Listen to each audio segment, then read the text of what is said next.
मुझे जरा बताएं, इस्लाम ने सबसे हार्ड अगर पर्दा बताया है तो भाभी को देवर से बताया है, सबसे हार्ड पर्दा। बहनोई से साली का पर्दा सबसे हार्ड। लेकिन मुआशरे में सालियां भी मजाक कर रही हैं।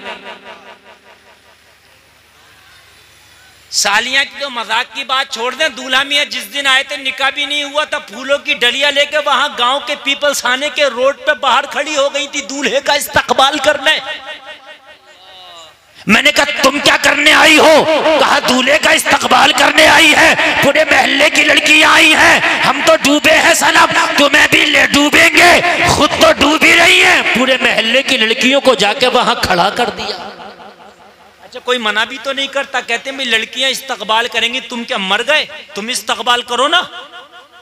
अरे लड़कों का इस्तकबाल, दूल्हे का इस्तकबाल लड़के करें, मर्द करें। अगर दुल्हन का इस्तकबाल लड़की करें तो कुछ समझ में भी आता है कि भाई दुल्हन का इस्तकबाल लड़की कर रही है, कोई बात नहीं, समझ में भी आता है।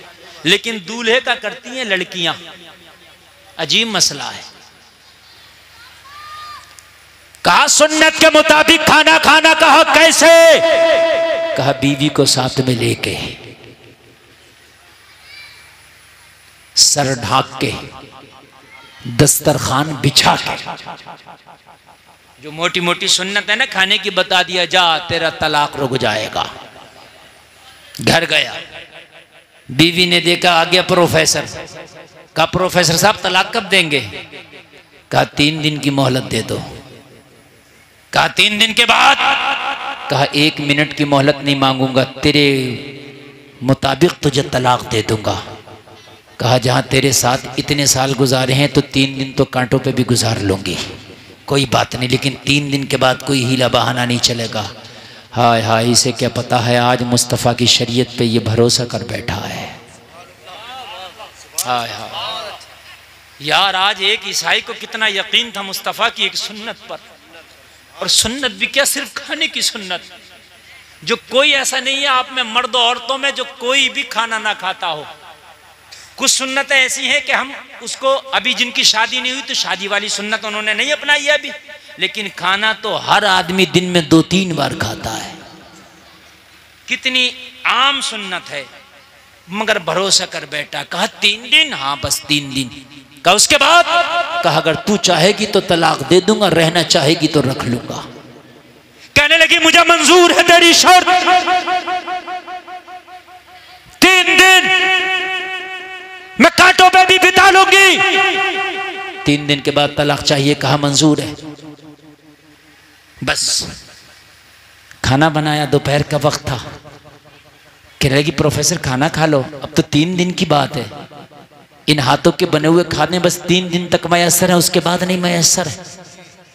प्रोफेसर ने कहा अब तो तलाक होने ही है 3 दिन, अब 3 दिन की तो बात ही है, एक काम करो ना पूरा खाना बना लो, हम साथ मिलके खाएंगे। 3 दिन के बाद पता नहीं तुम कहां और हम कहां, 3 दिन के बाद पता ही नहीं साथ में बैठना नसीब हो या ना हो, साथ में खाना नसीब हो या ना हो।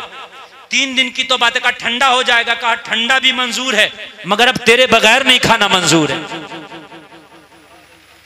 बीवी का बयान है कि प्रोफेसर के ये जुमले सुने ना तो जो बगावत की आग जल रही थी सीने में, वो थोड़ी सी कम हुई, मोहब्बत का थोड़ा सा दिया जला। मैं तलाक की डिमांड कर रही हूं और ये मेरे बगैर खाने भी तैयार नहीं है। हाय हाय हाय, मैं तलाक की डिमांड कर रही हूं और ये मेरे बगैर खाने भी तैयार नहीं है। कैसा मोहब्बत वाला शोहर है ये। अल्लाह अल्लाह। अब जरा गौर करें, खाना बन गया, लाई, कहने लगी अच्छा अब आजा प्रोफेसर। प्रोफेसर आ गया, अब तो खा ले। कहा ऐसे नहीं खाना है। कहा फिर कैसे खाना है? कहा ये खुले हुए बाल अच्छे नहीं लगते, इस पे एक चादर ढांक लो और अच्छे से दुपट्टा ओढ़ने के बाद फिर मेरे पास बैठो, फिर आराम से खाना खाना।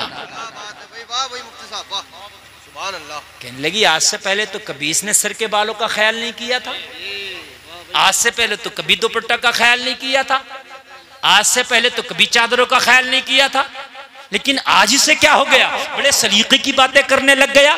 आज क्या हो गया? बड़ी भलाई की बातें करने लग गया। आज क्या होगा? बड़ा सीधा सीधा चल रहा है। मगर कहने लगी 3 ही दिन की तो बात है। लाई चादर अंदर से ओढ़ लिया, अब खाने लगी तो फिर प्रोफेसर ने हाथ पकड़ लिए, कहने लगा ऐसे नहीं खाना, कोई पवित्र कपड़ा हो उसे ले आ और उसके ऊपर खाना रख फिर खाएंगे। कहा खाने से और फिर कपड़े से क्या मतलब, यानी दस्तरखान से क्या मतलब। कहने लगा अगर गिर गया खाना खाते हुए तो आपको बिस्तर धुलना होगा और आपको तकलीफ होगी धुलने में, इससे बेहतर है दस्तरखान बिछा लिया जाए ताकि आपकी तकलीफ कम हो जाए। सोचने लगी 3 दिन बाद तलाक होना और मेरी छोटी छोटी तकलीफ का कितना ख्याल है इसे। क्या बात है मुफ्ती साहब, नबी की हर सुन्नत में हिकमत है मेरे अजीज। हम तो ऐसे ही छोड़ देते हैं, अगर चाय भी पीते हैं तो फैशन में 2 घूंट तो उसी में छोड़ देते हैं और इसको फैशन समझा जाता है। और अगर कोई प्लेट अपनी साफ करे ना तो आदमी गौर से देखता है कि पता नहीं इसको खाना कब से नहीं मिला, भाई अजीब चाट रहा है ये।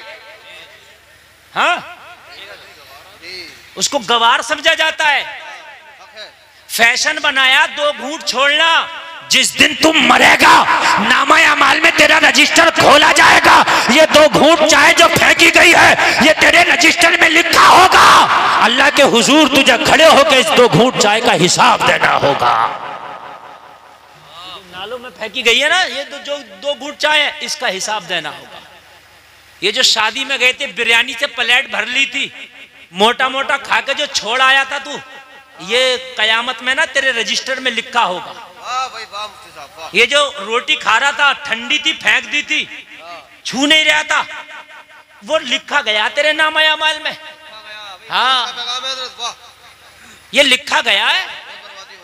आज अगर बारात 400 लोगों की आ रही है तो खाना 600 का बनाया जा रहा, पता 200 का तो बर्बाद करके ही जाना इन 400 को। समझ रहे हैं आप? चूंकि अगर चाट के खाएगा साफ करके खाएगा तो इंसट होगी। तुझे पता नहीं तेरे नबी मोहम्मद रसूलुल्लाह जब खाना खाया करते तो उंगलियों को इतना चाटा करते मुंह में लेके कि उंगलियां सुर्ख हो जाती। ये नबी की सुन्नत थी। और एक बात और बता दूं मैं आपको, एक बात और बताऊं मैं आपको, मेरी बात जरा मोहब्बत से सुनते रहे।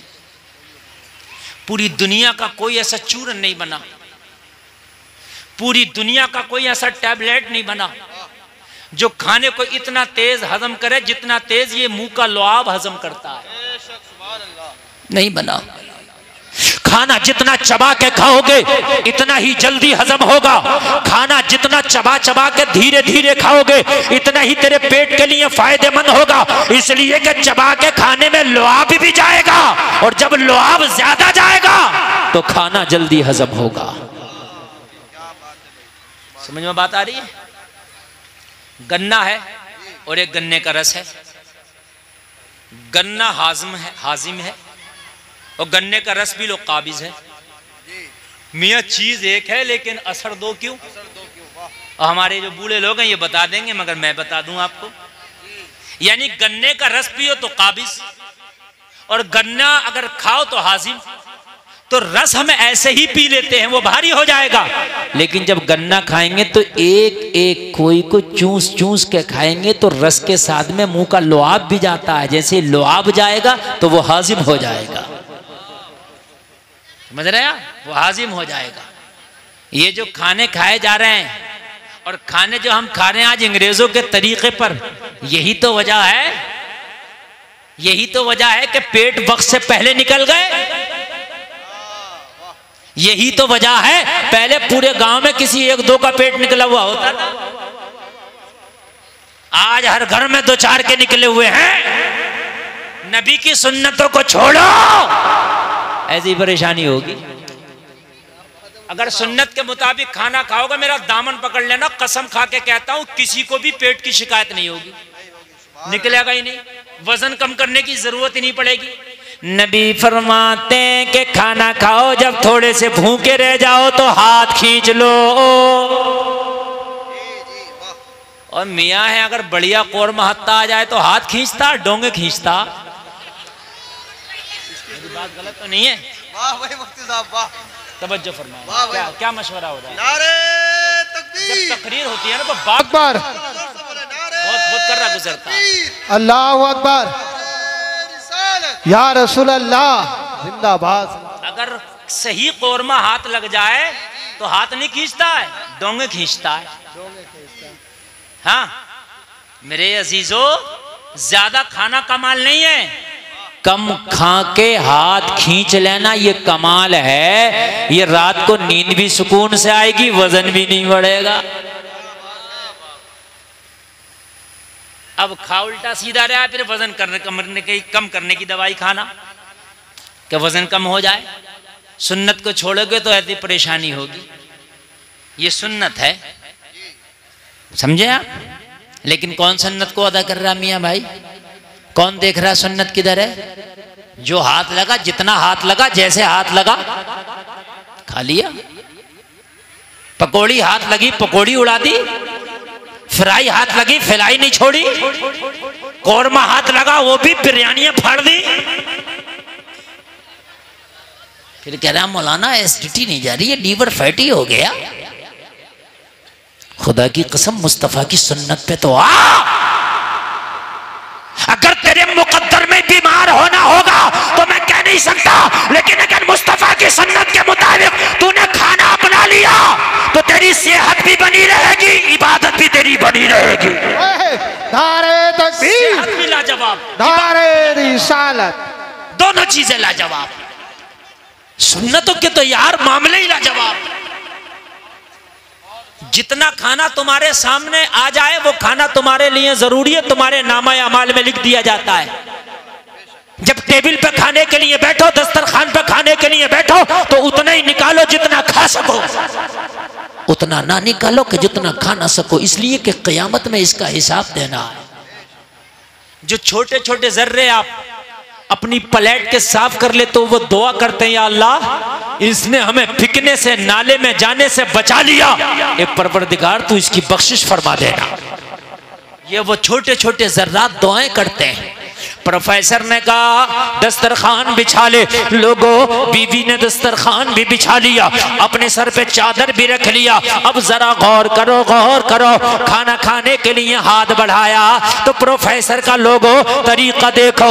उसने सबसे पहले जो बीवी की प्लेट थी उसमें खाना निकाल के पेश किया। पहले आप तनावुल फरमाए, पहले आप खाना खाएं। बीवी देखती जा रही है, हैरत में पड़ गई। मैंने 3 दिन की डेट रख दी है, 3 दिन के बाद ये मुझे तलाक दे देगा, मुझे तलाक लेना है। लेकिन मोहब्बतों का आलम यह है कि मेरे बगैर खाने तैयार नहीं है, पहले मुझे खिला रहा है, बाद में खुद खा रहा है। अगर मैंने तलाक ले भी लिया तो हो सकता है इतना ख्याल करने वाला शोहर मिले या ना मिले, इतनी मुरफ़्फ़त करने वाला शोहर मिले या ना मिले, इतना ध्यान रखने वाला शोहर मिले या ना मिले। बीवी का बयान है, मैंने खाने का लुक़मा तो खाया, मगर अंदर से मेरे दिल में जो मोहब्बत का दीप जला था मैं उसे बयान नहीं कर सकती।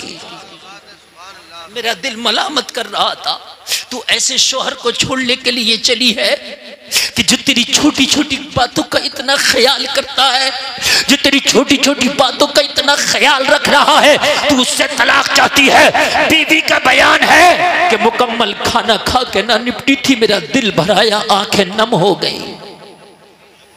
प्रोफेसर कहता है रोती क्यों है? कहने लगी रो इसलिए रही हूं, मैं कितनी बेवफा हूं।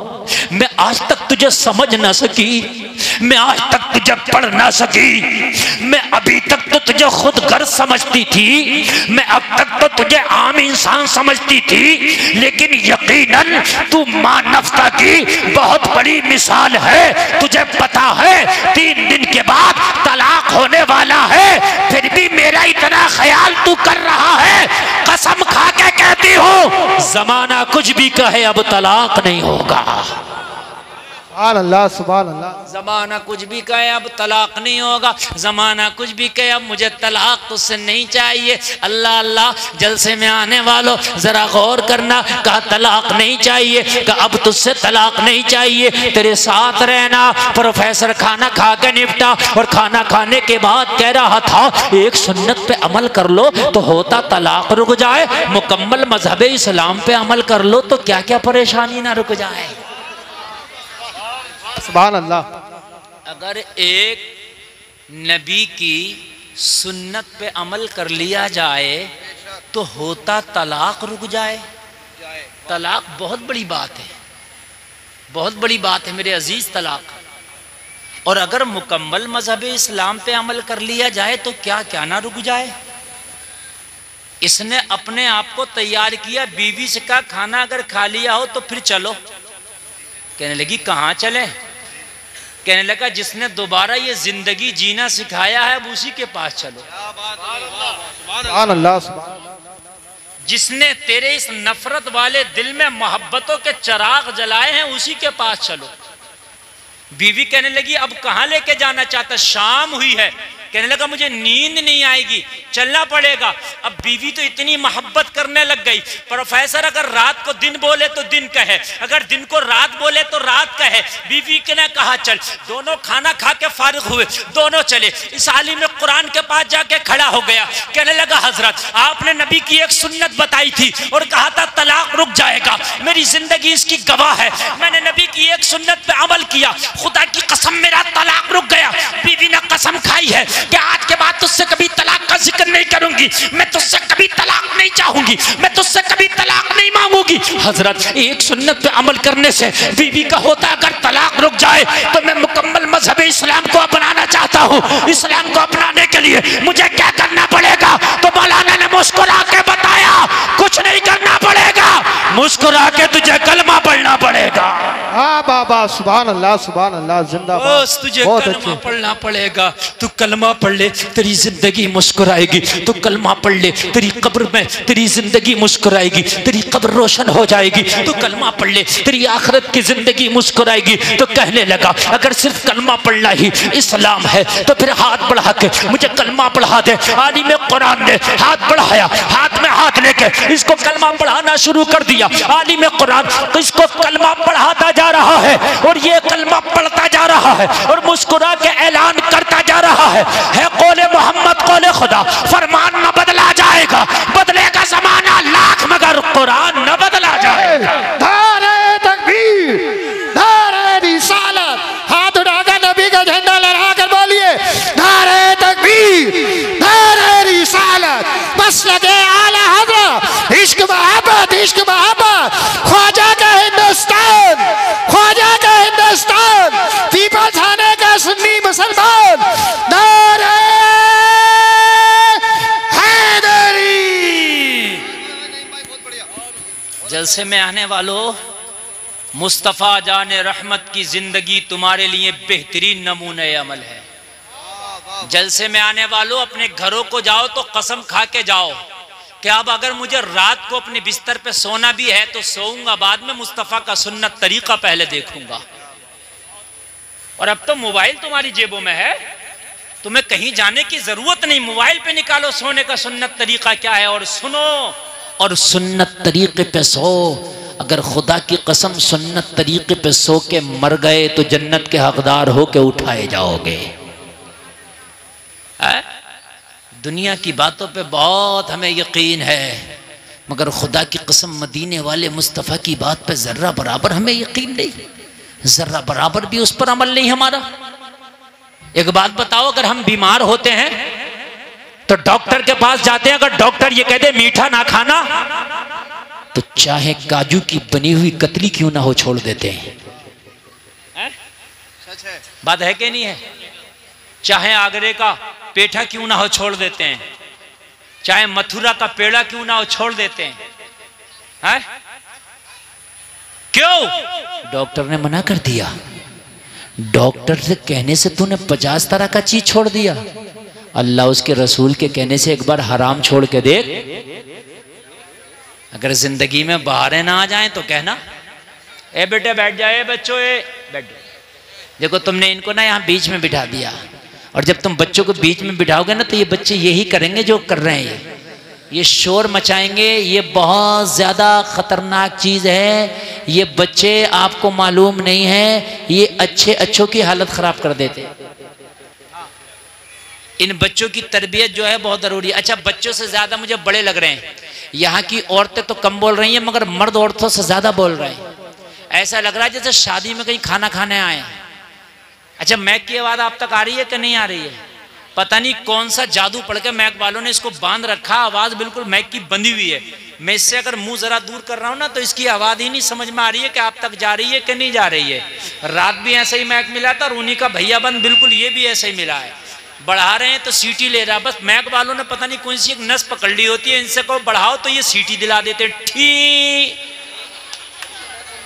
ए नहीं, मैक बंद कर, बंद कर, बिल्कुल बंद है, नेम का बंद है। हम दुनिया के कहने से दुनिया की चीज़ें छोड़ देते हैं। एक बार मुस्तफ़ा के कहने से मेरे भाइयों अपनी ज़िंदगी से ज़रा हराम निकालो, है ना। डॉक्टर कहता है ये दवा खाने से ये फ़ायदा, ये दवा खाने से ये फ़ायदा। मेरे नबी फरमाते हैं ये गुनाह छोड़ने से ये फ़ायदा और ये गुनाह छोड़ने से ये फ़ायदा। हाँ, आप झूठ छोड़ दो, आपके घर में बरकतें आ जाएंगी। हाँ, मुझे क्या है यार, तुम मुझे बताओगे, मुझे मालूम नहीं है। बोलिए सुभान अल्लाह। कोई मुस्तफ़ा जाने रहमत सल्लल्लाहु ताला अलैहि वसल्लम की जिंदगी, बस यही मेरी तकरीर का उन्वान है। हदीस है नबी की, इसको कोई टाल नहीं सकता, कोई बदल नहीं सकता। कितनी भी बड़ी बीमारी हो सदका कर दो, सदका करने से बीमारी टल जाती है। हम डॉक्टर को तो हजारों लाखों रुपए दे देंगे, लेकिन सदका करने के लिए हमारे पास पैसा नहीं है। सदका क्या है? सदका ये नहीं है कि मुर्गा ले दो, किसी को बकरा दे दो ना। सबसे बेहतर सदका है कि किसी गरीब को पैसा दे दो। उसे कपड़े की ज़रूरत होगी कपड़ा खरीद लेगा, रज़ाई की ज़रूरत होगी रज़ाई खरीद लेगा, कंबल की ज़रूरत होगी कंबल खरीदेगा, राशन की ज़रूरत होगी राशन खरीदेगा। तूने मुर्गा दिया, बकरा दिया तो सिर्फ गोश्त मिलेगा, पैसा दिया तो जो वो चाहेगा वो उसे हासिल हो जाए। भाई यही बात है कि नहीं? तो पैसा दे दो, सदका करने की आदत डालो। सदका ज़कात से अलग है, ज़कात सदक़े में नहीं है, ज़कात अलग है, सदका अलग है। सदका तो ये जब भी तुम्हारा दिल करे, जितना दिल करे किसी गरीब को दे दो। सदका करने से बीमारियां टल जाती हैं, जिंदगी आसान हो जाएगी। आज मैंने तकरीर का उन्वान ही ये बनाया है कि जिंदगी हार्ड है, परेशानी में, जिंदगी आसान कैसे हो। सुकून कहाँ मिलेगा? मैंने बताया कि तुम्हारे यहाँ सेंटर है, मस्जिद है, सुकून की जगह है। ये बीमारियां कैसे दूर हो? सुन्नत पे अमल करो, इंशाल्लाह बीमारियां दूर होंगी। सदका करो, अगर बीमार होगे तो अल्लाह ने अगर चाहा तो सदका करने से बीमारी टल जाए। मिस्र का ना काहिरा, मिस्र की एक राजधानी है, मिस्र एक मुल्क है, उसकी काहिरा राजधानी है। वहाँ का एक बहुत अमीर शख्स जो कारखानों का, फैक्ट्रियों का मालिक, इत्तेफाक से हार्ट का बीमार हो गया। जब चेकअप कराने के लिए गया तो डॉक्टर ने कहा तू हार्ट का बीमार है, हार्ट का मरीज है, चंद दिन का मेहमान है, ये जो तेरे हार्ट में सुराख है ना ये बढ़ जाएगा और तू एक दिन मर जाएगा। कहने लगा इसका कोई इलाज? कहने लगा अभी तक इसका कोई इलाज नहीं बना। परेशान घर आया, बच्चों ने पूछा बाप अफसरदा क्यों है? कहा डॉक्टर ने मेरी मरने की डेट फिक्स कर दी है। कहा बाप खामोश क्यों है? कहा डॉक्टर ने मेरे मरने की डेट फिक्स कर दी है, चंद दिन का मेहमान हूं, चंद दिन के बाद शायद तुम मेरी कब्र पे आया करो, शायद कब्र पे ना भी आया करो। इतना कह के रोने लगा। होगा क्या है? कहने लगा दिल में जो सुराख था वो बढ़ गया, डॉक्टर मना करता इसका कोई इलाज नहीं है। घर वालों ने कहा था तेरी फैक्ट्रियां किस दिन काम आएंगी, तेरे कारखाने किस दिन काम आएंगे? अभी तो काहिरा के हॉस्पिटल के डॉक्टर ने जवाब दिया है ना, इससे बड़ा भी हॉस्पिटल अभी बाकी है, तुझे अमेरिका लेकर के जाएंगे, वहां तेरा इलाज कराएंगे। क्यों परेशान होता है? वहां कोई ना कोई सूरत निकलेगी, वहां एडवांस टेक्नोलॉजी है, वहां निकलेगी। ले गए और वहां जाकर के इसको दिखाया। जैसे ही इसको दिखाया, चेकअप कराया, तो जो काहिरा के डॉक्टर ने बताया था सेम वही रिपोर्ट में आया। दिल में सुराख है, चंद दिन का मेहमान है। डॉक्टर ने जवाब दिया घर ले जाओ। नाउमीदी तो फिर बढ़ गई, गम में इजाफा हो गया। एक एक के गले से चिपक चिपक कर रोता था, लिपट लिपट कर रोता था। अगर डॉक्टर किसी को जवाब दे दे तू चंद दिन का मेहमान है, तो उससे पूछो कि इसके दिल पे क्या गुजरती होगी। घर आया, सारे मेहमान आए हुए थे खैरियत के लिए, अयादत के लिए। रो रहा था। किसी ने कहा क्यों रोता है? कहा वो जिंदगी की बहारें चली गई। कभी मेरे घर में मेहमान आते थे ना, तो बाजार जाके उनके नाश्ते और खाने का इंतजाम मैं ही किया करता था। वो बहारें चली गई। एक एक से पूछ रहा है कि मेरी कब्र पे आया करोगे, कि मेरे लिए कभी साले सवाब भी किया करोगे या भूल जाओगे? आज इसके अपने कारखाने, अपनी फैक्ट्रियां सभी से बेकार नजर आ रही थी। डॉक्टरों ने जवाब दे दिया था, और जलसे में आने वालों अगर कितने भी अमीर हो और अगर डॉक्टर बीमार कह के तुम्हें जवाब दे दे, तो खुदा की कसम अगर बैंक के भी मालिक हो ना, तो हर चीज तुम्हें वीरान और बर्बाद नजर आने लगती है। किस काम की ये बैंक और किस काम के ये पैसे? घर वालों ने कहा इतना तो रोने की जरूरत नहीं है, हौसला रख, चल बाजार चलते रहा, कुछ दिल बहलेगा। मरीज को अगर थोड़ा सा ले जाओ ना तो उसका दिल बहलता है। हमारे यहाँ क्या होता है, अगर मरीज की खैरियत के लिए जाए, उसके सीने पे बैठ कर उसकी बीमारी का तस्करा करते हैं।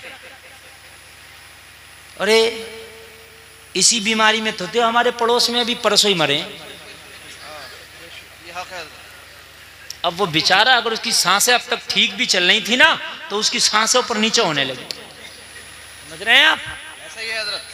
क्यों डाले पड़े हो तुम हॉस्पिटल में, क्यों पैसे खराब कर रहे हो? यही बीमारी थी, बिल्कुल अभी परसों ही दफन हुआ, छोटे छोटे बच्चे रह गए। अरे अगर इस बीमारी में मरा भी है तो तू इसके सामने क्यों बयान कर रहा है? इसके सामने तो ये कहना यार तू अच्छा हो जाएगा, अल्लाह ने चाहा तो। ये बीमारी फला साहब को भी थी, हमने उसे भी अच्छा होते देखा है, अल्लाह ने चाहा तेरी भी रिकवरी हो जाएगी। अरे दुआओं से तो तकदीर बदल जाती है। उसका दिल तोड़ेंगे और, समझ रहे हैं? हाय हाय, कहने लगा चल बाहर चल, बाजार में घूमेगा, थोड़ा सा फिरेगा, सैरो तफरी होगी, मन बहलेगा, दिल खुश होगा, तो हो सकता है तुझे जिंदगी की थोड़ी सी उम्मीद नजर आने लगे। कहने लगा हाँ ये बात सही है, लेकिन चलने के काबिल नहीं हूं मैं। तो कहने लगा हम सहारा देंगे ना। बेटों ने सहारा दिया, बाजार ले गए। जगाओ जगाओ जगाओ, हाँ इधर सोना नहीं है, सोना बिल्कुल नहीं है। इसलिए आज का जो मजमा आप लोगों ने बनाया ना, बड़ा खराब बनाया है। बच्चे आगे बिल्कुल बिठा लिए और ये सुन के किसी की नहीं दे रहे, कोई किधर देख रहा है, कोई किधर लेटा है। देखो लाल बनियान वाला देखो कितने मजे ले रहा है, देखो देखो देखो देखो, मतलब ही नहीं है इनसे, ये बिरादरी से मतलब ही नहीं है। हदीस की बात चल रही है, कुरान की चल रही, इससे कोई मतलब नहीं है। समझ रहे हैं? इससे बड़ा डिस्टर्ब होता है। ये मैं बोल रहा हूँ जिगर गुर्दा है, ठीक है। मेरे बाद मुफ्ती साहब आएंगे, वो भी इस चीज को बताएंगे कि हाँ ये आपने गलत किया, डिस्टर्ब कर रहे हैं। या तो फिर बच्चे खामोशी से बैठे, चल बाजार चल, मार्केट चल, थोड़ा सैर तफरी करेगा तेरा मन बहलेगा, चलो। बच्चों ने सहारा दिया, बेटे ने कांधा पकड़ा, किसी ने हाथ पकड़ा, किसी ने इसको पकड़ा, सहारा दिया, बाजार ले गए, थोड़ा सा इसको घुमाया, थोड़ा सा फिराया, मन बहला, मन अच्छा हुआ। तो कहने लगा एक काम ना करो, मार्केट में आई गए हो तो मेहमान घर पे आए हुए हैं खैरियत के लिए, कुछ गोश्त खरीद के उनका बेहतरीन मेहमान नवाजी ही कर दो। जो अभी बिस्तर पे रो रहा था, घर से बाहर थोड़ा सा क्या निकला कि थोड़ा सा इसका दिमाग चेंज हुआ, माइंड बदला।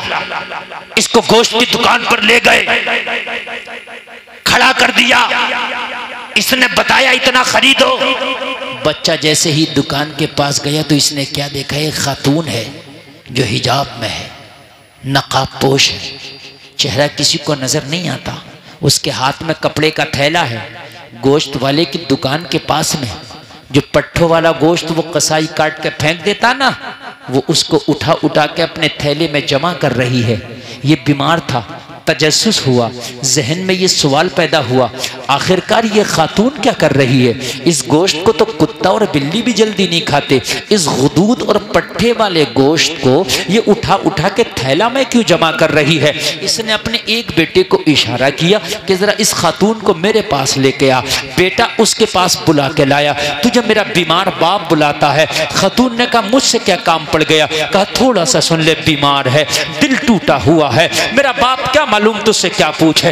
बाप के पास इस खातून ने अपने थैले को लिया, इसके बीमार बाप के पास जा खड़ी हुई। क्या चाहता है? उस बीमार ने कहा खातून मुझे इतना बता दे कि अपने कपड़े के थैले में ये गुदूद और पट्ठों वाला गोश्त जो तूने जमा किया है, इसके पीछे का राज क्या है? कि तूने कुत्ता पाल रखा है, कि तूने घर में बिल्ली पाल रखी है? खातून की आंख में आंसू आ गया, कहने लगी ए अमीर इंसान, मैं अपने बच्चे पालने से कासिर हूं तो मैं कुत्ता कहां से पालूंगी, मैं बिल्ली कहां से पालूंगी? हद तो यह है कि मुझसे खुद अपने बच्चे नहीं पाले जा रहे हैं, मैं अपने बच्चे पालने से कासिर हूं। ये तो अमीरों के शौक है कुत्ते और बिल्ली के, हम गरीबों के किस्मत में तो हमारे बच्चे ही अगर पल जाएं तो बड़ी बात है। तो कहने लगी फिर ये गोश्त क्यों जमा कर रही है? कहने लगी बात इतनी सी है कि रात मेरे बच्चे ना पड़ोसी के बच्चों के साथ खेल रहे थे। पड़ोसी के बच्चों ने खेलते खेलते मेरे बच्चों से जिक्र कर दिया आज हमारे यहाँ गोश्त का सालन बना था, बड़ा लजीज था। मेरे बच्चों ने कभी गोश्त का सालन खाया नहीं, मेरी गुर्बत उन्हें कभी गोश्त खिला ना सकी।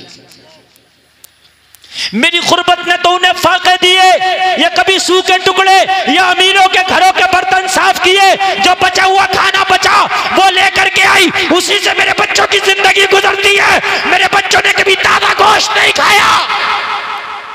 पड़ोस के बच्चों ने जिक्र कर दिया कि आज मेरा बाप ताजा गोश्त लाया था, वो सालन खाया है, भुना हुआ गोश्त खाया, बड़ा लजीज था। बच्चा बच्चा होता है, उन्हें नहीं पता कि माँ का असासा क्या है, उन्हें नहीं पता कि माँ की औकात क्या है। बच्चे घर में आए, माँ से जिद करने लगे, ओ माँ हमें भी भुना हुआ गोश्त चाहिए।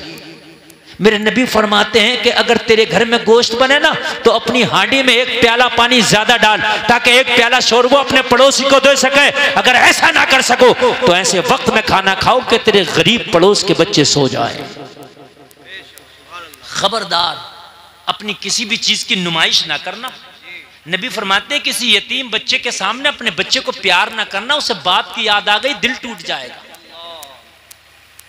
किसी गरीब के सामने अपने माल की नुमाइश ना करना, उसे अपनी गुर्बत के दिन याद आ गए तो उसका दिल टूट जाएगा। हमारे अंदर तो आदत पड़ गई है नुमाइश और दिखावे करने की। बच्चों ने डिमांड की मुझसे, पूरी रात मेरे बच्चों ने मुझे सोने ना दिया। और बच्चा दुनिया का सबसे ताकतवर इंसान अपने बाप को समझता है और दुनिया की सबसे अमीर औरत अपनी माँ को समझता है। कोई बाईद नहीं कि बच्चा जहाज उड़ता देख ले बादलों में तो माँ से आके कहता माँ मैंने जहाज उड़ता देखा, मुझे भी जहाज चाहिए। उसे पता नहीं कि मेरी माँ का असासा है या नहीं है। अगर दुनिया का कितना भी मजबूत इंसान बच्चे को मार दे तो कहता अपने बाप से शिकायत करूंगा। वो अपने बाप को दुनिया का सबसे ताकतवर इंसान समझता है, चाहे बाप कितना ही कमजोर क्यों ना हो। आने दो मेरे बाप को बतलाऊंगा। आंख में आंसू है इस अमीर को बता रही थी, मेरे बच्चों ने पूरी रात मुझे सोने न दिया। माँ हमें गोश्त चाहिए, माँ हमें गोश्त चाहिए। मैं कहां से अपने बच्चों को ताजा गोश्त खिलाती। मेरे घर में तो अक्सर चूल्हा ही नहीं जलता, मेरे घर में तो अक्सर बच्चे फाके से सोते, मेरे घर में तो अक्सर गरीब अमीरों के बर्तनों के जो साफ किए हुए खाने होते हैं ना वो मेरे बच्चे खा के सो जाते हैं। रात इत्तेफाक से पूरी रात जिद में गुजारती बच्चों ने।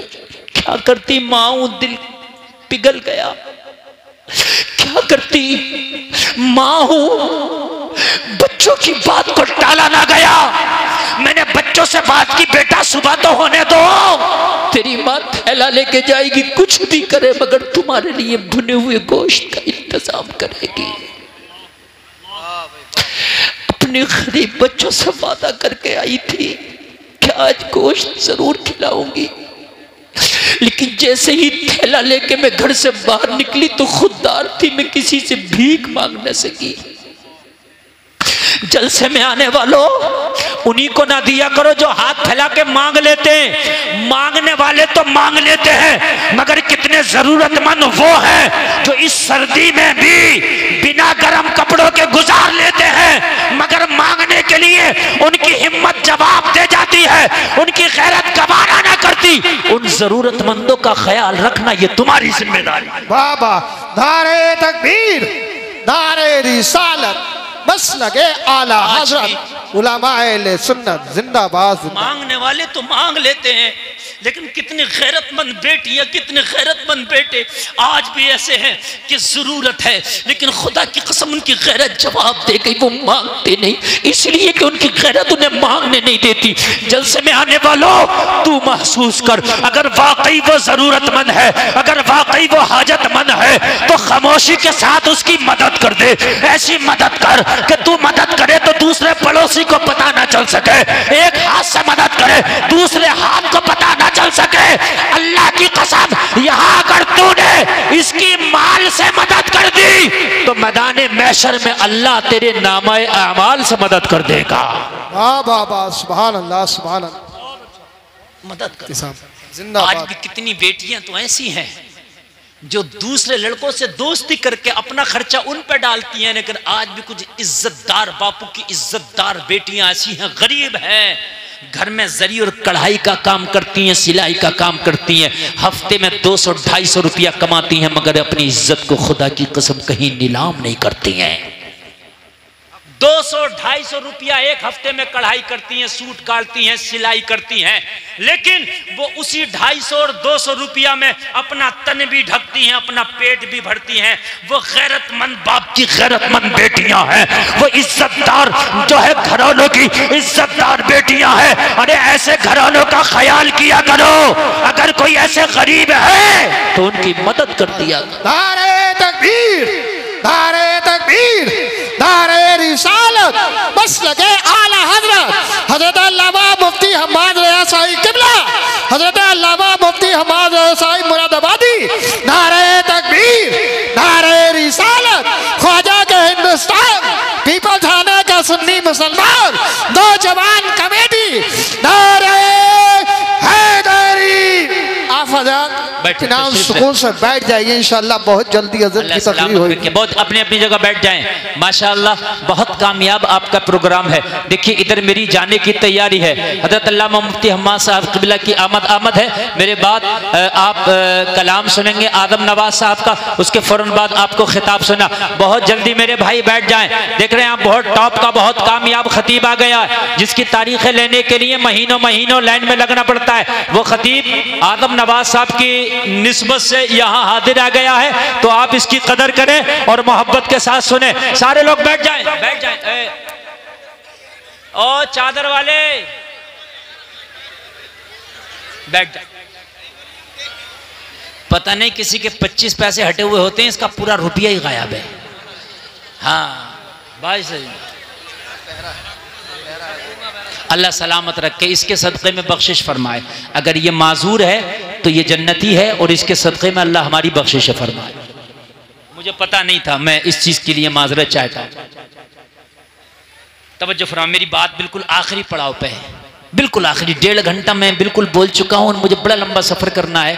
और हमारे भाई हमारे बिल्कुल तशरीफ़ ले आए, आप चेहरे की ज़ियारत करें, मेरी आखिरी बात सुने। एक बार ज़रा कहते हैं सुभान अल्लाह।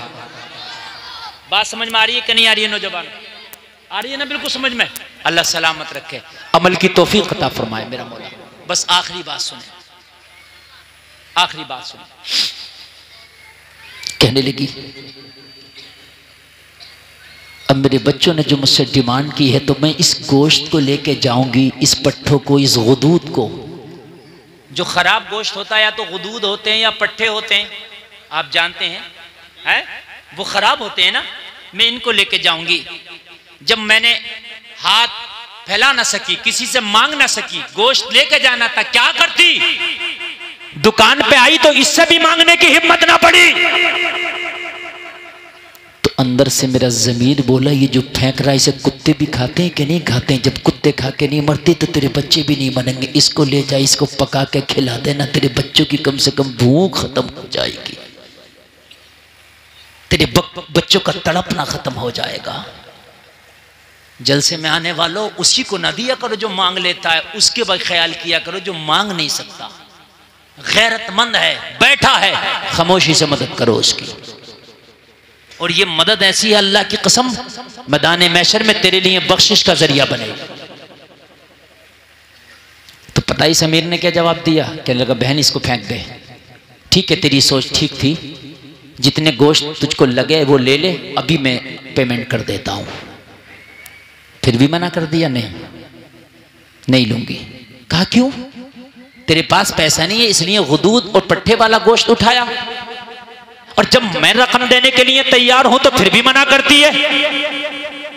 कहने लगे मेरे बच्चों ने अभी तक अच्छा गोश्त खाया नहीं है, आज पट्ठे भून के खिला दूंगी, कल मांगेंगे तो फिर ले जाकर खिला दूंगी, लेकिन आज तूने अच्छा गोश्त अगर दिला दिया, बच्चों ने खा लिया, पहचान जाएंगे गोश्त ये होता है। अगर कल मेरे बच्चों ने डिमांड करी तो मैं कहां से खिलाऊंगी? अभी तक तो मेरे बच्चों ने खाया नहीं है तो उन्हें पहचान भी नहीं है अच्छा क्या है और बुरा क्या है।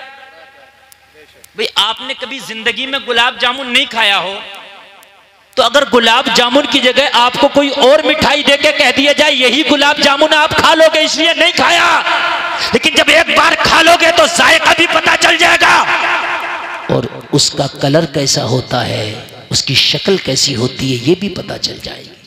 कहने लगी मेरे बच्चों ने अच्छा गोश्त खाया नहीं, मैं पट्टे ले जाके गुदूद ले जाके खिला दूंगी तो इसी में राजी हो जाएंगे, फिर रोएंगे तो फिर खिला दूंगी, लेकिन अगर आज तूने अच्छा गोश्त दिला भी दिया, अगर कल मांगने लगे तो फिर ये गुदूद नहीं खाएंगे, मुझे भीख मांगना पर मजबूर होना पड़ेगा और मैं नहीं चाहती किसी के आगे अपना हाथ फैलाओ। यार क्या सोच है इस खातून की। इसने सोचा डॉक्टर ने भी मेरी गिनती के दिन बता दिए और मेरी भी जिंदगी का क्या भरोसा। डॉक्टर ने तो बताया तू जिंदगी के आखिरी पड़ाव पे है। कहने लगा बहन तू परेशान ना हो। हाय हाय इसने भी अपने दिल को खोल दिया। बहन परेशान ना हो, आज भी ले जा, और जब जब तेरे बच्चे गोश्त की फरमाइश करे, तेरे घर में जरूरत महसूस हो, इसी दुकान पे आया करना, जरूरत के मुताबिक ले जाया करना। डॉक्टर ने मेरी जिंदगी तो चंद अय्याम बताए हैं, लेकिन जब तक मैं जिंदा रहूंगा हफ्ते के हफ्ते मैं हिसाब किया करूंगा, अगर मैं मर गया वसीयत कर दूंगा मेरे बच्चे तेरे गोश्त का हिसाब कर दिया करे। वाह वाह वाह वाह, क्या बहुत अच्छे। मेरे बच्चे तेरे गोश्त का हिसाब कर दिया करेंगे। और नबी फरमाते हैं सदका करो, सदके से बीमारियां टल जाए। आखिरी बात सुन ले जरा, ये गोश्त लेके गई, कहने लगी अब ठीक है, अब ठीक है, लेके गई। इसने भूना, बनाया, दस्तरखान लगाया, दस्तरखान सजा। गरीब बच्चे जिन्होंने कभी लोगों बर्तनों के बचे हुए खाने खाए थे, जिन्होंने हांडियों के बचे हुए खाने खाए थे, लोगों वो बच्चे जिन्होंने खुश खाने खाए थे, वो बच्चे कि जिन्होंने लजीज खाने कभी खा ना सके थे, आज जब भुना हुआ गोश्त इनको दस्तरखान पे नजर आया, भुना हुआ गोश्त जब हलक के नीचे उतरा और उस गोश्त की लज्जत इन गरीब बच्चों को महसूस हुई, बच्चे मुस्कुरा के कहने लगे माँ हम अल्लाह की बारगाह में दुआ करते हैं कि जिसने हमारे दस्तरखान पे ये लजीज ग़िज़ा का इंतजाम किया है अल्लाह ताला उसकी जिंदगी में बहारें पैदा कर दे। वाह वाह, नारे तकबीर, नारे रिसालत, बस लगे आला हजरत अल्लामा मुफ्ती गुलफाम रजा। अल्लाह ताला उसकी जिंदगी में बहारें पैदा कर दे। इधर रोजाना बच्चे गोश्त खा रहे हैं, दुआ कर रहे हैं, इधर दुआ हो रही है, उधर अल्लाह का करम हो रहा, बीमार की दवा हो रही। वाह बहुत अच्छे। डॉक्टर ने जो 2-3 महीना बताया था मरने का टाइम के इतने दिन में मर जाएगा, वो जो 2-3 महीना आया, मरा तो नहीं, बिस्तर से सही होकर खड़ा हो गया। सब हैरत में पड़ गए क्या हो गया। तुझे तो कोई हमने नुस्खा भी नहीं खिलाया, दवा भी नहीं खिलाया, तुझे क्या हो गया? कहने लगा बिल्कुल फिट हूँ, मेरा हार्ट भी सही काम कर रहा है, मेरा किडनी भी सही काम कर रहा है, अब मेरे अंदर की जो ताकत है वो भी ठीक है, मेरा सांस भी ठीक है। कहने लगा फिर हो कैसे गया? कहने लगा ये तो मैं भी हैरान हूँ कि ये ठीक हो कैसे गया। चलो चेकअप ना करा ले। चेकअप कराने के लिए अमेरिका के उसी डॉक्टर के पास गए जिसने चंद महीने पहले चेकअप करके कहा था ले जाओ। अच्छा, डॉक्टर के पास रोजाना सैकड़ों मरीज आते हैं तो सब तक का तो चेहरा याद नहीं रहता ना। हम रोजाना हजारों लोगों में बोल रहे हैं तो सबको तो हम नहीं पहचानेंगे। तो अब ये कई महीने के बाद जब पहुंचा डॉक्टर के साथ मेरा इलाज होना है और साहब मेरा चेकअप कीजिए, तो डॉक्टर ने चेकअप कहा घर चले जाओ। तो कहा भाई तूने इसके अलावा अपनी डिग्री में कुछ सीखा कि नहीं सीखा? घर चले जाओ। 3 महीने पहले आया था तब भी घर चले जाओ, 3 महीने बाद आया तब भी घर चले जाओ। इसके अलावा तूने कुछ पढ़ा क्या नहीं पढ़ा?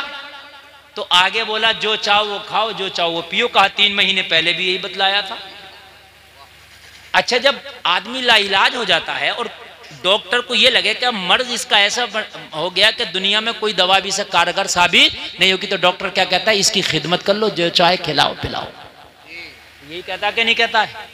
या फिर बिल्कुल नॉर्मल हो तब कहता है जो चाहो खाओ पियो। तो डॉक्टर से कहा कि तूने अलावा अपनी डिग्री में 2 बातों के घर जाओ, जो चाहो खाओ पियो, कुछ सीखा कि नहीं सीखा? कहा क्या मतलब? कहा 3 महीने पहले भी कहा था घर जाओ, जो चाहे खाओ, जो चाहो पिलाओ, और अब भी कह रहा घर जाओ, जो चाहे खाओ, जो चाहे पियो। तो कहने लगा 3 महीने का तो पता नहीं मगर अब का पता है।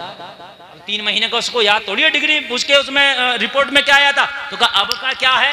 चल 3 महीने पहले का तो मुझे पता, तू बता अब क्या है मेरी रिपोर्ट में? कहा रिपोर्ट साफ है, मामला नॉर्मल है, तो जो चाहे खाओ, जो चाहे पियो।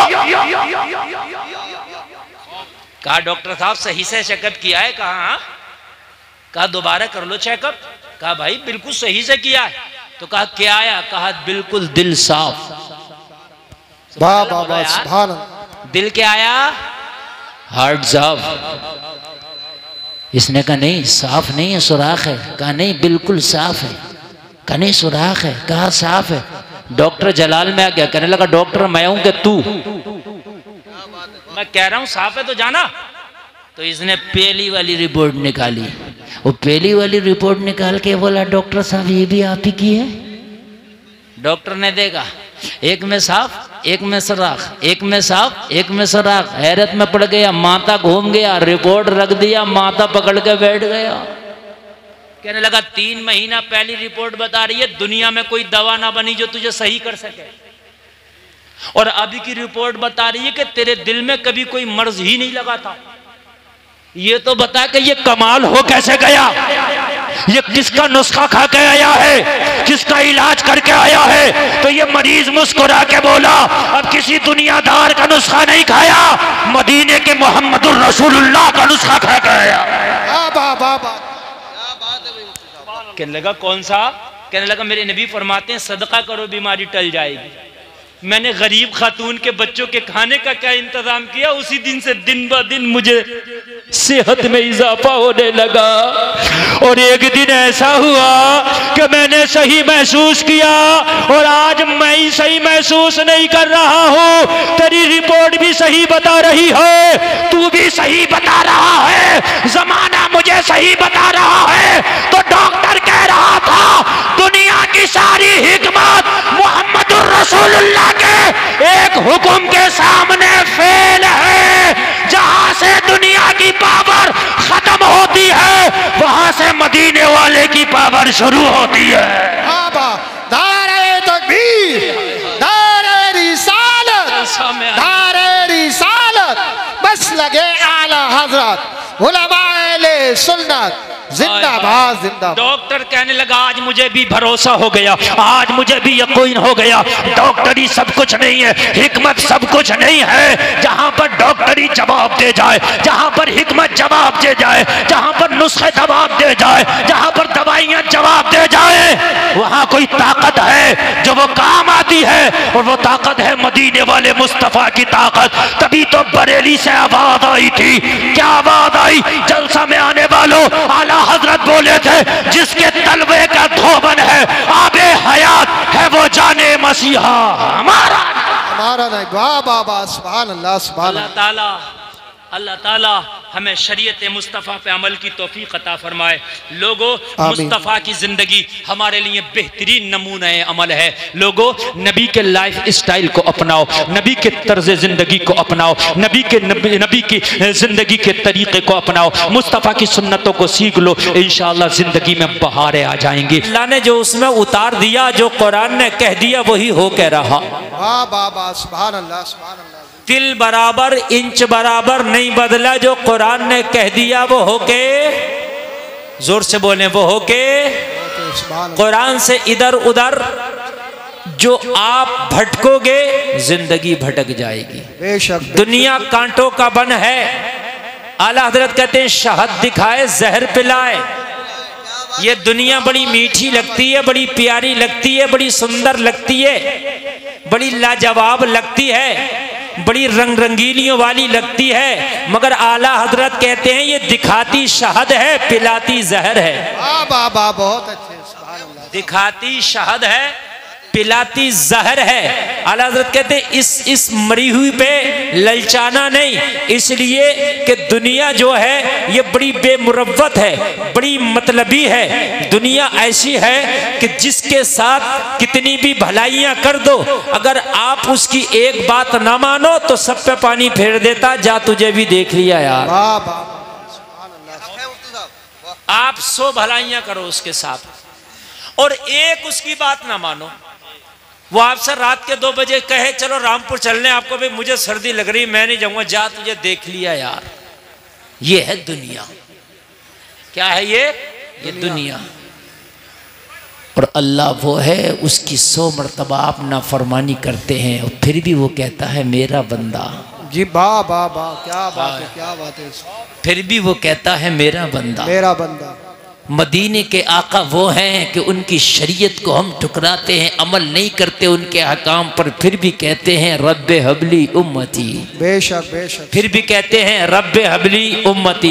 जो जिंदगी में हमारी जवाल आया है, जो हमारी जिंदगियों में परेशानियां आई हैं, सबसे बड़ी चीज ये है कि कुरान जो हमारे लिए एक ज़ाब्ता-ए हयात था, हमने उसे छोड़ा।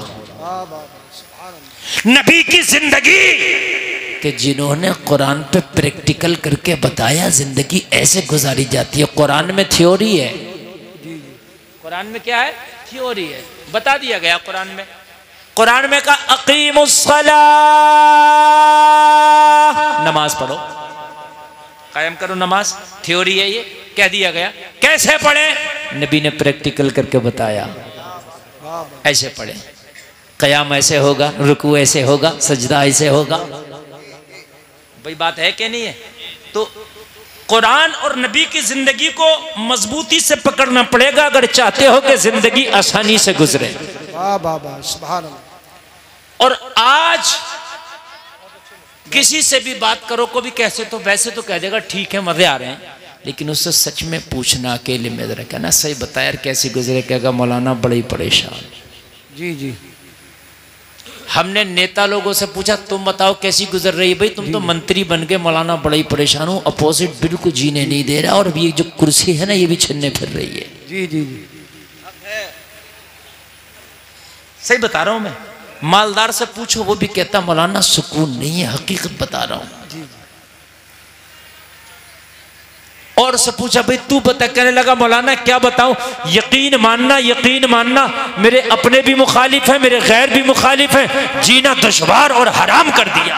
वाह वाह वाह, सुभान अल्लाह। मैंने डॉक्टर साहब से पूछा आप तो मजे में हो गए भाई, 2-2 हज़ार की फीस ले लेते हो, 1 मिनट देखते हो मरीज को नुस्खा लिखने का, और प्लस दवाई पे भी आपको मिलता है परसेंटेज, वो तो MRP पे दे देगा मेडिकल वाला, लेकिन उसका जो कमीशन मिलेगा वो आप पे फिर आता। अल्ट्रासाउंड कराएगा तो उसका भी आप पे आएगा, खून की जांच कराएगा, खून इसका निकलेगा, पैसा आपको मिलेगा रिटर्न। जी जी जी, मजे ही मजे हैं। तो डॉक्टर साहब ने कहा मौलाना बड़ा परेशान हूँ, नींद की गोलियां खा खा के सो रहा हूँ रात को। जी जी, हकीकत बात है मेरे भाई।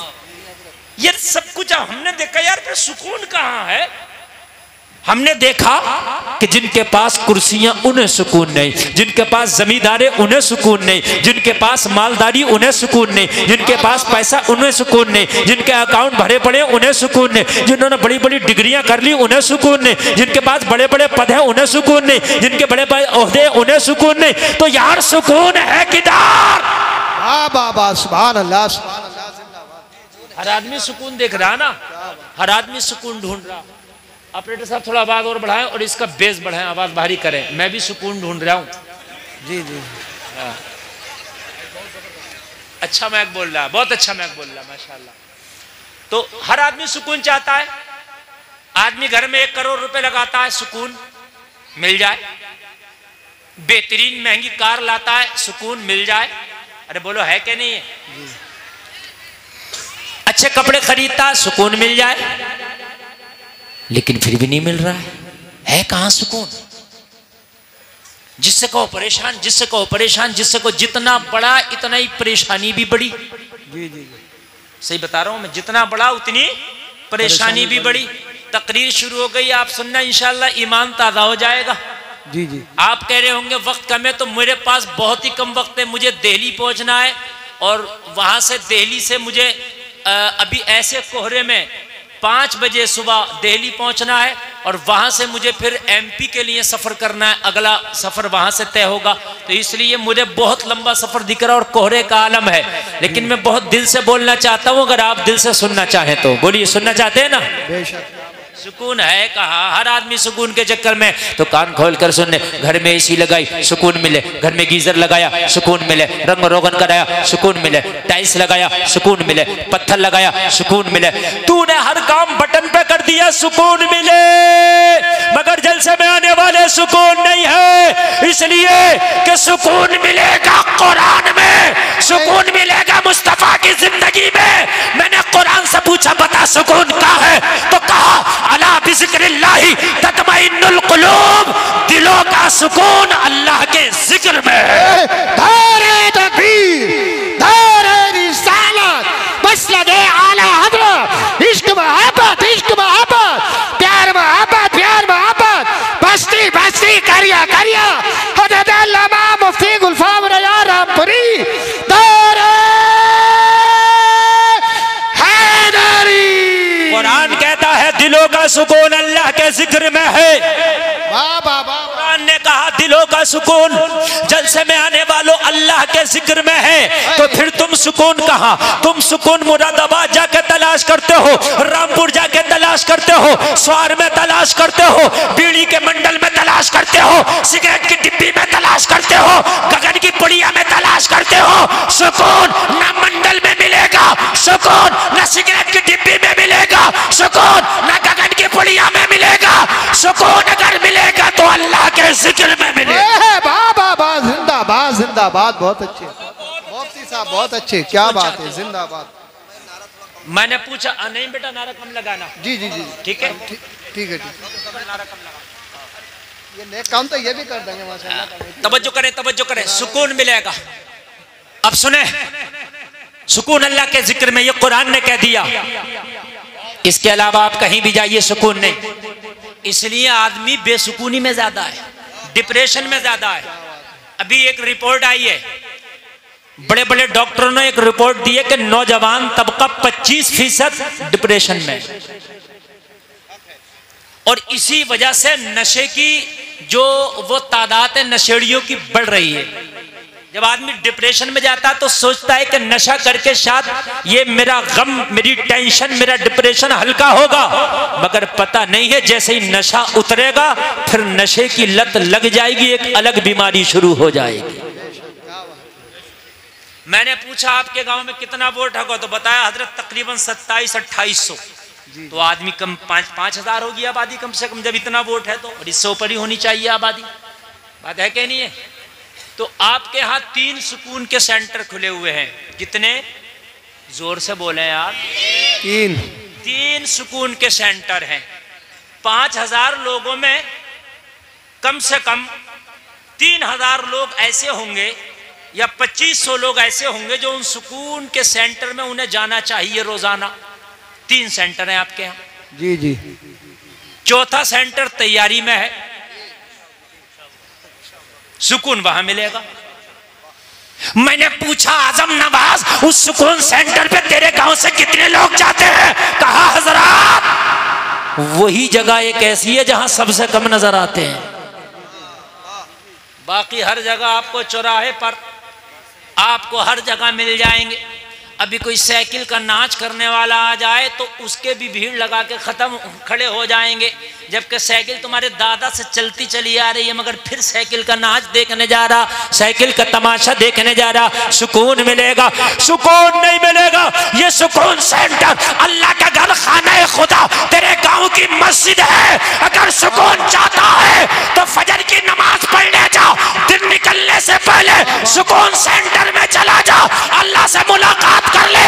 जैसे ही नमाज पढ़ेगा दिन बाद में निकलेगा, सुकून पहले हासिल हो जाए। बाबा बाबा जिंदाबाद जिंदाबाद। बहुत अच्छे, दिन बाद बहुत अच्छे, जिंदाबाद। दिन बाद में निकलेगा, सुकून पहले हासिल हो जाएगा। अब जरा और बढ़ाइए, और बढ़ाइए आवाज। जी जी जी, जी और बढ़ाइए।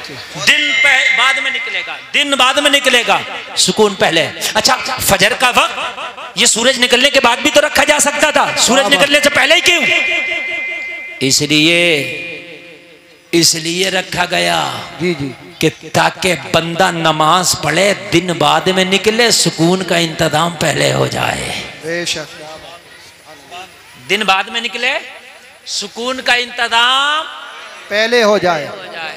ये ईशा का टाइम एंड सोने के वक्त क्यों है? ईशा के बाद फिर बंदा सोता ही है।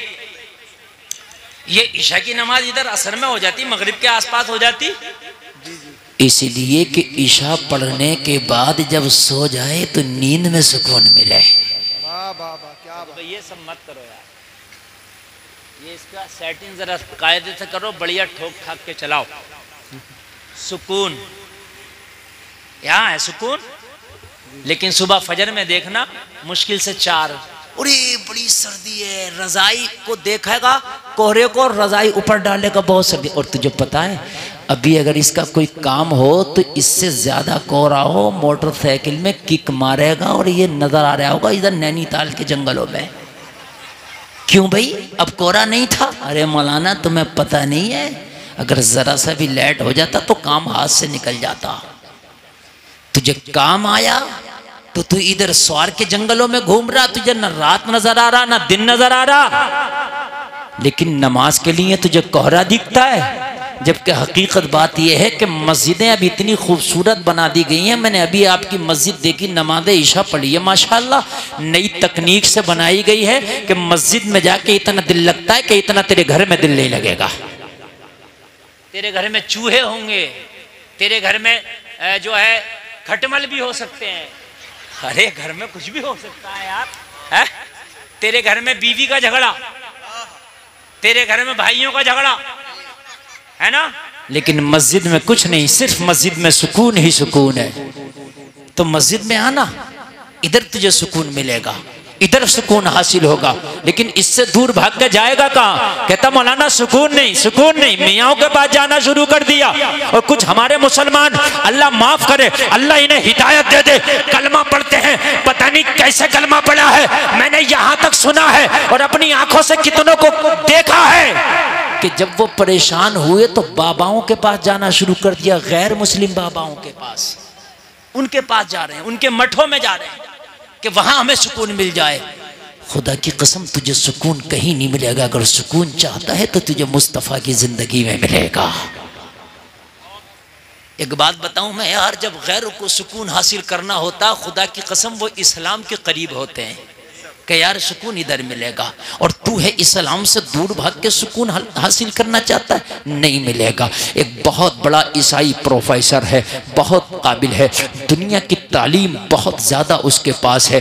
जलसे में आने वालों ज़रा दिल के कानों से सुनना, लेकिन घरेलू मामले में गिरफ्तार हो गया, बीवी से झगड़े का शिकार हो गया। और आपको मालूम है इंसान पूरी दुनिया से मुकाबला कर सकता है, पूरी दुनिया से पंगा ले सकता है, लेकिन अगर घर में खाना जंगी हो जाए, अगर बीवी से उसका झगड़ा हो जाए तो उसकी जिंदगी नर्क बन जाती है, उसकी जिंदगी जीते जी जहन्नम बन जाती है। इसलिए कि बीवी से कैसे दूरी इख्तियार करे। बीवी लाइफ पार्टनर है, बीवी शरीके हयात है, बीवी से दूरी इख्तियार नहीं कर सकता। बीवी से झगड़ा हुआ, बीवी से इख्तलाफ हुआ, लोगों मजहबन ईसाई है, बीवी जलाल में आई, कहने लगी तेरे साथ नहीं रहना, तलाक चाहिए। ये पढ़ा लिखा आदमी था, इज्जतदार आदमी था, प्रोफेसर आदमी था, चाहता था कि अगर बीवी का तलाक हो गया तो माशरे में बेइज्जती होगी। तलाक होने से बेइज्जती भी होती है ना यार। ये मामला घर का घर में निपट जाए और ये बीवी यही मान जाए और मामला थोड़ा सा चाहिए मुझे कह सुन ले, लेकिन ये यही तलाक तक नौबत ना आए, यही निपट जाए। लेकिन आपको मालूम है अगर मोहतरमा अपनी जिद पे आ जाए तो फिर मान के किसी की नहीं देती है, मान के नहीं देती हैं। फिर ये टेढ़ी पसली से पैदा है ना, ये इनको आप चाहो कि सीधा कर दें तो ये टूट सकती हैं मगर सीधी नहीं होंगी, ये समझना जरूरी है। आज मेरे भाई 60% तलाक़ें हो रही हैं किस बुनियाद पर? जरा सा झगड़ा हुआ, वो कह रहा देख खामोश हो जा, देख मान जा। अच्छा ना खामोश हुई तो क्या कर लेगा तू? बस यही काम खराब होता है, बस वो यही करता है, फिर तलाक ही देता है। और क्या करता है? फिर कहता है कि हजरत गुस्से में दे दिया था मैंने, है ना। फिर मोहतरमा को भी समझ में आ गया ये नहीं होना चाहिए था, उन्हें भी समझ में आ गया नहीं होना चाहिए था। फिर भागते मौलवी साहब के पास, हजरत ये बताइए हमने तलाक गुस्से में दे दिया था, हो गया। मेरे प्यारे मोहब्बत में कौन तलाक देता, गुस्से में ही तो तलाक होती है। अब पछता रहा है, अब पछता रहा। देके देने से पहले मौलवी से पूछता हजरत बीवी बहुत झगड़ा करती है क्या करूं, तो मौलाना रास्ता बता देता। अरे बात समझ में आ रही है कि नहीं आ रही? हाँ। एक शख्स की बीवी ने कहा भाई कान खोल के सुन ले, शरीयत के हिसाब से जिंदगी गुजरी। कहा ठीक। बोली तेरे अब्बा तेरी अम्मा ना मेरे वो बाप है, ना मेरी माँ मेरे सास ससुर है। वो शरीयत मुझे मजबूर नहीं करती है कि मैं उनकी खिदमत करूं, मैं नहीं करूंगी। कहने लगा यार मेरे बाप हैं, बूढ़े हो गए, माँ बूढ़ी हो गई, थोड़ा इनकी तरफ भी रहम कर ले, खिदमत कर ले। करने लगी शरीयत बता रही हो तो बता, तेरे माँ बाप हैं, मैं अखलाकन कर लूं तो ठीक है, ना करूं तो कोई बात नहीं। बात सही है। अगर औरत अपने बच्चे को दूध भी ना पिलाए तो औरत मर्द के ऊपर जिम्मेदारी है कि वो उसको दूध पिलवाए, चाहे मुआवजा दे के पिलवाए। यार बड़ा परेशान आज का होता, तलाक दे बैठता। मगर ये आदमी होशियार था, चलो किसी मौलवी से मिलते हैं। हजरत के पास गया, हजरत घर बिगड़ने वाला है, शादी की थी के बूढ़े माँ बाप को 2 रोटी टाइम से मिला करेंगी, मगर अब वो जो मिल रही थी वो भी खत्म हो गई। वो कह रही है तुम्हारे माँ बाप है, तुम करो, मैं क्यों करूं? मौलाना ने कहा कह तो सही रही, मगर काश अगर कोई अपने मामले में मौलाना के पास जाओ तभी तो तुम्हारे मामलात आसान होंगे। तुम मौलाना के पास बाद में जा रहे हो, वकील साहब के पास पहले जा रहे हो, दरोगा जी के पास पहले जा रहे हो, थानेदार साहब के पास पहले जा रहे हो। और रिश्तेदार कह रहे हैं हटेंगे नहीं, टेंशन मत लियो, लगाओ इतने मुकदमे, घर बनने ही ना दे रहा। अभी एक मीटिंग हुई में डीएम के, उसमें तमाम अधिकारी थे, डीएम भी था, तो उसने खुद कहा, बोला 90% जो मियाँ बीवी के मुकदमे हैं वो खुद तो मान जाए, मगर ये जो लिवाहिकीन है ये नहीं मानने देते। हटना मत पीछे, 2 लगा दो, दहेज प्रथा और लगा दो। मुकदमे रे यार, अगर कोई मामला है तो समझाओ आपस में, मामलात को बिगड़वाओ मत, मामलात को बनवाओ। मौलाना ने कहा ठीक तो कहती है, तो कहा हजरत ठीक तो कहती है, लेकिन माँ बाप बूढ़े, उन्हें कौन देगा रोटी पका के? तो कहने लगे हम बताएंगे उसका तरीका है। तो हम तो बोला हजरत बता ही दे। तो कहना एक काम करो, दूसरा निकाह कर लो, शरीयत उसकी इजाजत देती है। और बीवी से जाके कहना आप सही कह रही थी, शरीयत ने आपको मजबूर नहीं किया कि मेरे बाप की खिदमत करो, आप मत करें, मैं एक और निकाह कर लेता हूं, वो मेरे माँ बाप की खिदमत करेगी, तुम मेरी खिदमत करना। शरीयत ने इजाजत दी है और उसे मना करे तो फिर तुम कहना आप गलत हो, इसलिए कि आप कह रही हो कि शरीयत हमें मजबूर नहीं करता तुम्हारे माँ बाप की खिदमत करने पर, तो फिर शरीयत हमें भी तो इजाजत दे रही है ना। कहने लगे ठीक है, गए बीवी से बोले कोई बात नहीं, आप मेरे वालिदैन की बिल्कुल देख रेख ना करें। बोली ठीक है, शरीयत तो इजाजत दे रही है। हाँ हाँ, लेकिन बोले ऐसा है, मैं मौलाना साहब से मसला पूछ रहा हूँ, एक निकाह और कर रहा हूँ। कहने लगे क्यों? कहने लगे वो मेरे माँ बाप की खिदमत किया करेगी। कहने लगी मैं हट्टी कट्टी किस लिए हूं, मैं मर गई क्या? मैं हूं तो मुझे बताएं कब गर्म पानी होना, कब ठंडा पानी होना है, कब खाना खिलाना, दूसरे निकाह की जरूरत क्या, मैं हूं ना। तो कहने लगे तुम तो पहले भी थी। तो कहने लगे हमें क्या पता, तुम्हें यह मसला भी मालूम हो जाएगा। शरीयत ने बड़ी आसान जिंदगी बताई है, समझ रहे हैं? शरीयत ने क्या किया, बड़ी आसान जिंदगी बताई है। तो प्रोफेसर साहब की बीवी ने कहा मुझे तलाक चाहिए। प्रोफेसर ने समझाया, मानने को तैयार नहीं। घर वालों ने समझाया, मानने को तैयार नहीं। रिश्तेदारों ने समझाया, मानने को तैयार नहीं। पड़ोसियों ने समझाया, मानने को तैयार नहीं। अईज़ा अक़रबा ने समझाया, मानने को तैयार नहीं। प्रोफेसर हार गया, परेशान हो गया, सर पकड़ के बैठ गया, यार क्या करूं, मेरी बीवी मानने को तैयार नहीं है। तलाक दे दिया, मुआशरे में बड़ी बेइज्जती होगी। तलाक दे दिया, कहीं मुंह दिखाने का नहीं रहूंगा। तलाक दे दिया, घर का घर बिगड़ जाएगा। तलाक दे दिया, छोटे छोटे बच्चों का क्या होगा। तलाक दे दिया, जिंदगी खराब हो जाएगी। तलाक दे दिया, सारा शिराजा बिखर जाएगा। हो तो क्या हो, लेकिन किसी को मानने को तैयार नहीं। घोड़े पे सवार थी, तलाक चाहिए, तलाक चाहिए। लोगों प्रोफेसर है, लोगों पढ़ा लिखा है, लोगों काबिल है, लोगों एजुकेटेड है, मगर इसकी तालीम इसे बता ना सकी, इसकी पढ़ाई इसे बचा ना सकी, इसकी काबिलियत इसे बचा ना सकी। अब इसको नजर आया डूबते को तिनके का सहारा होता है। जब काबिलियत ने जवाब दे दिया, तालीम ने जवाब दे दिया, लोगों इसके मुआशरे ने जवाब दे दिया, तो इसके दिल में आया मुसलमान कहता है कुरान में हर समस्या का समाधान है। चलो यार किसी मुसलमान के पास चलते हैं, किसी आलिम कुरान के पास चलते हैं, किसी आलिम दीन के पास चलते हैं और जाकर के मालूम करेंगे कि कुरान में हर समस्या का समाधान है, हर परेशानी का हल है। तो ए आलिम कुरान ये बता कि ये मेरी समस्या कैसे दूर होगी। है ईसाई लेकिन मदद के लिए कुरान नजर आ रहा है, और हम हैं मुसलमान और हमें बॉलीवुड नजर आता है, हमें हॉलीवुड नजर आता है। हम मुसलमान हैं, हमें दुनिया नजर आती है। वो ईसाई है, जब सारी चीजों ने दम तोड़ दिया तो फिर उसे कुरान नजर आया। तुम्हारे तो घर में सब कुछ है, तुम्हारे तो पास अल्लाह ने सब कुछ दिया है, लेकिन मेरे भाई जब तुम अपने हथियार को इस्तेमाल ही नहीं करोगे तो फिर इसमें गलती किसकी है। कुरान को इस्तेमाल करो ना। जिस कुरान को पढ़ के सहाबा ने पूरी दुनिया पे हुकूमत कर ली, उस कुरान को तुमने ताक़ो में रख दिया। कभी जुमा में पढ़ा नहीं तो वो भी नहीं पढ़ा। जलसे में आने वालों, इस वक्त कोई हिंदी पढ़ा हुआ है, कोई इंग्लिश पढ़ा हुआ है, कोई उर्दू पढ़ा हुआ है, और आजकल यूट्यूब और नेट का जमाना है। जिंदगी में एक बार तर्जमे वाला कुरान जरूर पढ़ो, ताकि पता चले कि कुरान में है क्या क्या। खाली बगैर तर्जमे का नहीं, बल्कि तर्जमे वाला कुरान पढ़ो। चाहे हिंदी में तर्जमा पढ़ो, चाहे इंग्लिश में उसका ट्रांसलेट पढ़ो। और अगर आपको पढ़ना नहीं आता तो यूट्यूब पे किसी सुन्नी आलिम का तर्जमे वाला कुरान सुनो। आपको पता तो चलना चाहिए कि नबियों का किस किस नबी का किस्सा बयान किया गया, अल्लाह ने कुरान में क्या क्या बयान किया। अच्छा, पूरा कुरान तर्जमे के साथ पढ़ोगे, पूरा कुरान तर्जमे के साथ सुनोगे तो पूरा कुरान याद ना भी रहेगा तो 10% तो बातें याद रहेंगी। 10% ही तेरे लिए काफी है। लेकिन इस पूरे मजमे में शायद कोई एक आध बंदा निकल आए, खड़े होकर कह दे हजरत मैंने पूरे तर्जमे के साथ कुरान पढ़ रखा। शायद गालियां तर्जमा तो तर्जमा, हमारी माँ बहनों को तफसीर के साथ गालियां याद होती हैं। और चुगली तो ऐसी ऐसी चुगली लगा लगा के उसमें बुन बुन के कर देगी। चुगली ऐसी चुगली कर देगी कि एक हुई होगी तो उसके अंदर 20 बेहुई लगा देगी। समझे?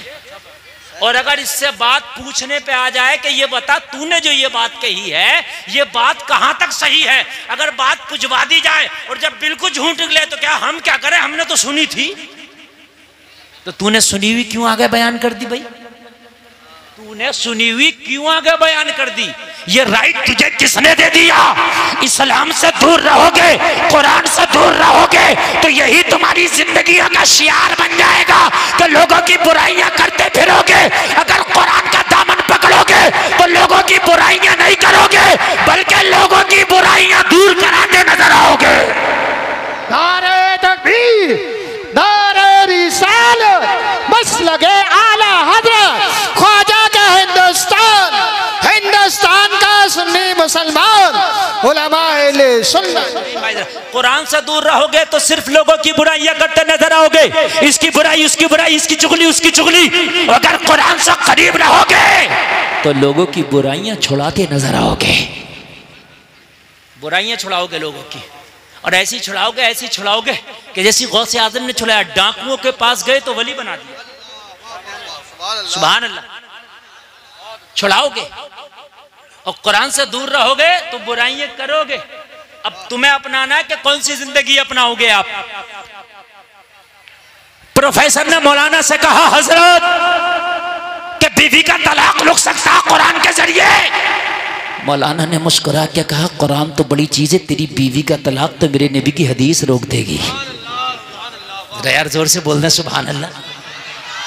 सिर्फ बच्चे ही बोल रहे हैं, बड़े बड़ों ने तो ये सोच लिया कि हमें तो ना बोलने की जरूरत है ना कुछ समझने की। अच्छा बच्चों को आगे भी बिठा दिया, ये काम बच्चों का नहीं है, ये काम बड़ों का है। मैं बच्चों को कम और आपको ज्यादा आज समझाने लगा हूं।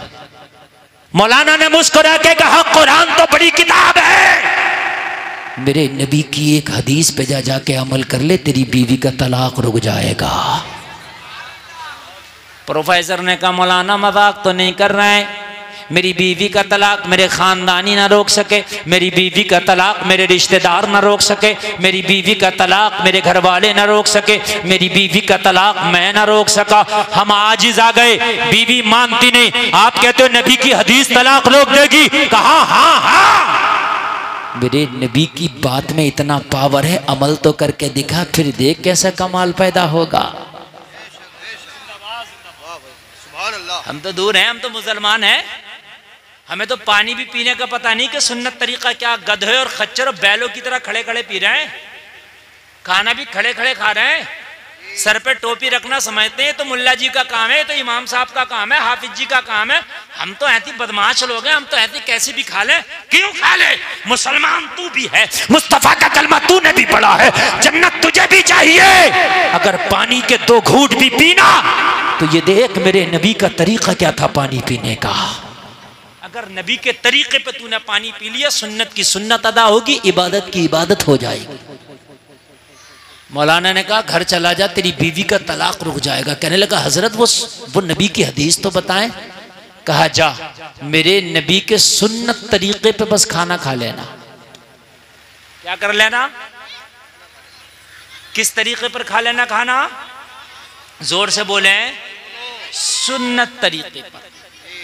नबी के सुन्नत तरीके पर अगर तूने खाना खा लिया तो तेरी बीवी का तलाक रुक जाएगा। तो कहने लगा, हजरत मुझे बता भी तो दे, मैं प्रोफेसर जरूर हूं, मैंने दुनियावी तालीम जरूर हासिल की है, मगर अभी नबी का सुन्नत तरीका खाने वाला मुझे याद नहीं है। तो मौलाना ने कहा, सुन, घर जाना और घर जाने के बाद में तू खाना तन्हा ना खाना, अपनी बीवी को साथ में लेके खाना खाना, इसलिए कि मिल के खाना खाना मेरे नबी की सुन्नत है। पहले लोग मिल के खाने खाते थे, आपस में मोहब्बतें होती थी। पहले लोग एक बड़ा तबाक होता था, उसके अंदर मिल के 5-4 लोग खाना खाते थे, मोहब्बतें होती थी। अब तो अलग अलग चल रहा, अब तो डिस्पोजल चल रहा, खाओ फेंक दो। मोहब्बतें भी ऐसी चल रही हैं, मिलो बात खत्म। पहले होती थी मोहब्बतें, अब नहीं है, सब खत्म हो गई हैं। का मिल के खाना खाना, बगैर बीवी के खाना नहीं खाना।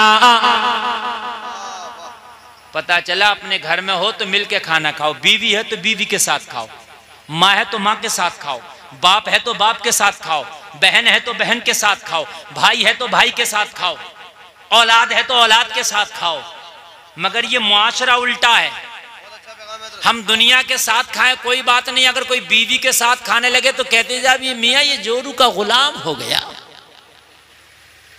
अरे मियाँ किसी गैर के साथ थोड़ी खा रहा, अपनी बीवी के साथ खा रहा। अम्मी आयशा फरमाती हैं कि मैं जिस कटोरे से पानी पीती थी मुस्तफ़ा उसी कटोरे से पानी पीते थे। अम्मी आयशा फरमाती है कि मैं जिस जगह से कटोरे से मुंह लगा के पानी पीती मेरे नबी उसी जगह से मुंह लगा के पानी पिया करते। अगर आज पी ले, चूंकि उल्टा है निजाम है ना, उल्टा हिसाब। भाभी से मजाक कर रहा तो कोई कुछ नहीं कहेगा, सबकी आंखें फूट गई। कहो भाई ये क्या हो रहा है, ये क्यों इस औरत से मजाक कर रहा, तो पता क्या कहते हैं, अरे मजाना यार हट जाओ, ये देवर भाभी है। तो जब पता नहीं है कि देवर भाभी की मजाक हराम है, जो जायज काम है उस पर उंगलियां उठ रही हैं। अगर कोई अपनी बीवी के साथ खाना खाने लगे तो मजाक बनाया जाता, मियाँ ये तो जोरू का गुलाम है, बगैर बीवी के खाना नहीं खाता, बीवी शर्म से खाना नहीं खाती, मजाक बनाया जाता है। शोहर अपनी बीवी के साथ जाकर भी खाना नहीं खाता, मजाक बनाया जाता है। देवर भाभी से मजाक कर रहा तो लोग करें ये तो हक है इनका। निज़ामे मैकदा को जिस तरह बिगड़ा है साकी, उन्हीं को जाम मिलता है जिन्हें पीना नहीं आता।